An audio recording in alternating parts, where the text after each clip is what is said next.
L'incontro fra governo ed enti locali aggiornato al 15 luglio punta alla decarbonizzazione di Taranto, ma nell'immediato ha l'obiettivo di scongiurare lo stop degli impianti attraverso un accordo di programma per ottenere l'autorizzazione integrata ambientale. Sullo sfondo ci sono le preoccupazioni degli oltre 4.000 lavoratori in Puglia e degli oltre 2.200 impiegati fra Cornigliano e Novi Ligure fra diretto e indotto, stabilimenti che da Taranto ricevono l'approvvigionamento senza cui la produzione si ferma. Ora siamo in un momento cruciale sulla produzione di latte perché siamo nel periodo estivo, quindi c'è una richiesta maggiore, quindi ci sono le richieste soprattutto per le conserve alimentari e si ha un rischio enorme se dovesse fermare definitivamente lo stabilimento di Taranto. C'era stato un piccolo, diciamo, una piccola ripresa anche degli investimenti industriali, soprattutto sulla sicurezza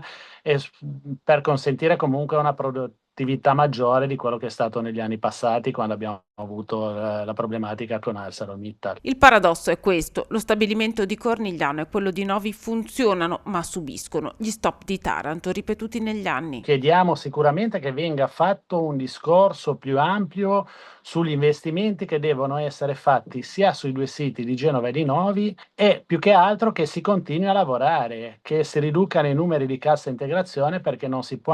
continuare ad andare avanti con sussidi. Dal momento in cui si ferma uno stabilimento che produce acciaio si hanno delle problematiche poi sulle ripartenze. Non tanto magari sulle linee di produzione, però come abbiamo visto su Taranto, il disastro che è stato fatto ultimamente su un altoforno senza alleggerire comunque la carica durante lo spegnimento, si rischia comunque poi per un'eventuale ripartenza di rimandare non di un mese, ma di rimandare di parecchi mesi. L'età media dei lavoratori negli stabilimenti di Acciaierie d'Italia è 50 anni. C'è la possibilità in un futuro, si spera sempre, che iniziano a fare delle assunzioni. Ipotizziamo una decarbonizzazione di Taranto, ipotizziamo la messa in funzione di forni elettrici e quant'altro, con la possibilità di assumere anche persone, sia a Taranto che a Genova che a Novi, perché l'industria deve andare avanti comunque, non si può vivere di servizi e basta o di turismo.